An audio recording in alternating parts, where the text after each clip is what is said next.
बकरीद के पर्व पर मुस्लिम समाज द्वारा तमाम मंदसौर शहर की मस्जिदों में नमाज अदा की गई। ईदगाह पर भी मुस्लिम समाज द्वारा नमाज अदा की गई। इस मौके पर धर्म गुरुओं ने सभी को देश में एकता, शांति, अमन, चैन की दुआएं की।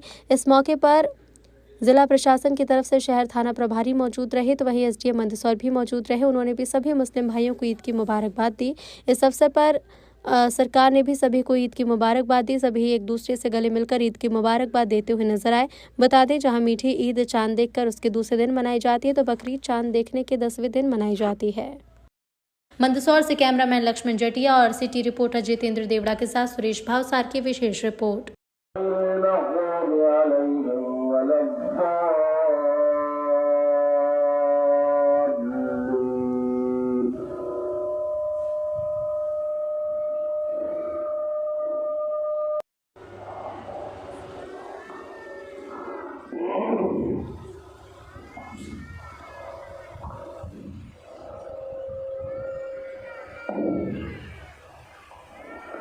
अस्सलामु अलैकुम वरहमतुल्लाह।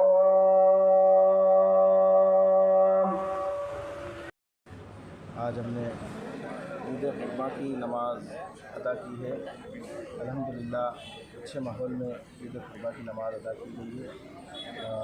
गर्मी का मौसम था, वक्त भी हमने 7:20 रखा था। लोग वक्त पे आ भी गए और अच्छे तरीके से हमने नमाज़ अदा की। दुआएं की शहर, मुल्क और देश के लिए और नई पीढ़ी के लिए दुआ की गई है कि आप अपनी ज़िंदगी बहुत कीमती है, ज़िंदगी का ख्याल रखें। ज़िंदगी एक मर्तबा मिली है, इस ज़िंदगी को ज़ाया ना करें। अच्छी तरीके से गाड़ियाँ चलाएं, अपना भी ख्याल रखें, दूसरे का भी ख्याल रखें और नशा और बुरी चीज़ों से बचते रहें और इस ज़िंदगी को बेहतरीन ज़िंदगी बनाएं, क्योंकि आप और आपका परिवार आपको बहुत प्यार करता है, मोहब्बत करता है। आप किसी के लिए बहुत ख़ास हैं और बहुत मोहब्बत करने आपके लिए बहुत मोहब्बत करने वाले बैठे हैं। कोशिश करें आप अपनी ज़िंदगी का ख्याल रखा करें। आप किसी के लिए अपनी ज़िंदगी का ख्याल रखें, आप अपने लिए भी अपनी ज़िंदगी का ख्याल रखें, क्योंकि इस्लाम कहता है कि आप अपनी ज़िंदगी को हलाकत में ना डालें, परेशानी में ना डालें, बुराइयों में ना मुब्तला करें। एक दूसरे के काम आए, ज़िंदगी को बेहतरीन ज़िंदगी बनाकर गुजारें, एक दूसरे के काम आते रहें, मुल्क वालों के, शहर वालों के लिए, सबके लिए काम आते रहें।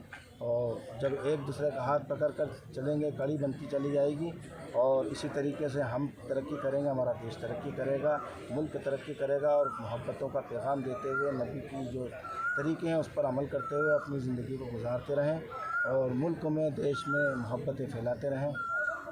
जो युवा पीढ़ी नशे की ओर जा रही है उनके लिए क्या कहेंगे? नशे के लिए जो नई पीढ़ियाँ जो जा रही हैं, यही है कि उनके वालिदैन उस पर वाचिंग रखें। सबसे पहले तो मैं यही कहूँगा कि अपने वालिदैन की ज़िम्मेदारी बनती है कि अपना बच्चा बाहर कितना वक्त गुजार रहा है और किसके साथ गुजार रहा है, थोड़ा सा वाचिंग करना पड़ेगी, उसका मोबाइल भी खंगालना पड़ेगा।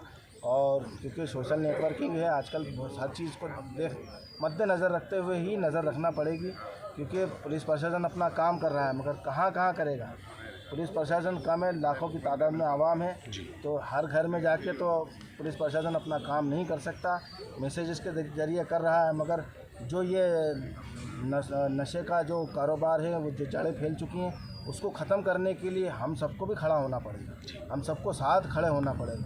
जो संस्थाएं उनको साथ में लेना पड़ेगा और सब मिल के ही इसको ख़त्म कर सकते हैं। नहीं तो ये नस्लों में ये आने वाली नस्लें तबाह हो जाए और बर्बाद हो जाएंगी। तो नशे की वजह से कई देखा जाए पुरानी कौमें सब बर्बाद हो गई। हमें अगर बचना है तो इस नशा, जो आज के दौर का जो नशा है, बड़े बुराई में मुब्तला हो रहा है, तो इससे बचने की कोशिश करें। और अपने वालिदैन से गुजारिश करूँगा कि अपने बच्चों का खुसूसी तौर पर ख्याल रखें, उनको तालीम की तवज्जो करवाएं और दीन और की भी तालीम करवाएं और दुनिया की तालीम भी उनके ऊपर करवाने की कोशिश करें और उनका फीडबैक उनका लिया करें। शुक्रिया।